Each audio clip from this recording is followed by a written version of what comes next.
Hi, fifth graders. Mrs. Magami here. Fantasy lesson 11. Can't wait to get started. So, how do you think fantasy authors use nonfiction in their writing process? Fantasy authors often use nonfiction texts and research skills to help their fantasies come to life and get the facts as correct as possible. So, readers, today we're going to learn that just as writers of fantasy refer to nonfiction texts to develop the worlds of their stories, readers of fantasy can refer to nonfiction texts to fully understand the world that they're reading about. We're going to practice with the story The Lion, the Witch, and the Wardrobe. And if you haven't read this book, I highly recommend it. Great, great story. So the first step is to decide what topic I want to read more about. So this book takes place in the English countryside during World War II. And there's real animals in this story, like lions and beavers.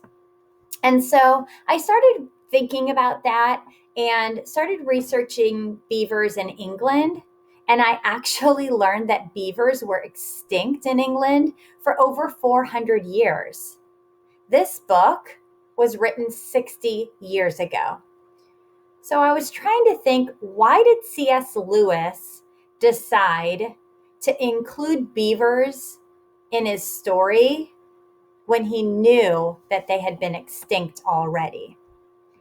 So I was trying to think about this, and it made me think of a few different things. So I was thinking about, did he do this to show that Narnia was really a country all of its own and not a part of England? And I was also thinking, if there was characters like witches and endless winters, then couldn't there be beavers in the story as well? So by learning these new things, we can think about the choices that authors make while developing their stories. So I wanted to try this out one more time. And so the book Mufaro's Beautiful Daughters is a wonderful picture book. It was a story, a folk tale that was inspired from the country of Zimbabwe in Africa. And it takes place in the city, the old city of Great Zimbabwe. So as we read a little bit more about Great Zimbabwe, we're thinking about what we're learning and what it's making us think about in the story. So this is a little clip from Great Zimbabwe, and I wanted to read it to just show you what I was learning about it. So it says, Great Zimbabwe's most enduring and impressive remains are its stone walls. These walls were constructed from granite blocks gathered from the exposed rock of the surrounding hills. Since this rock naturally splits into even slabs and can be broken into portable sizes, it provided a convenient and readily available building source.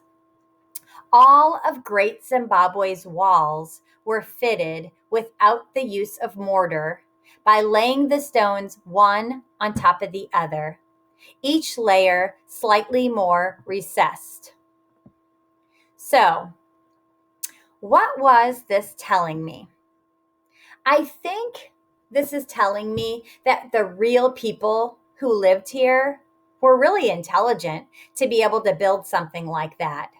And the book has pictures of ruins everywhere.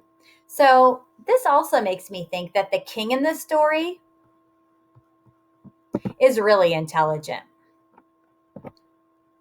So the work that we did today isn't something that you would do every day, but it is something kind of fun and interesting to try out occasionally. So please try this work out in your notebook today. Use the story from your book club to jot down facts about the story that you are reading. Thank you and happy reading.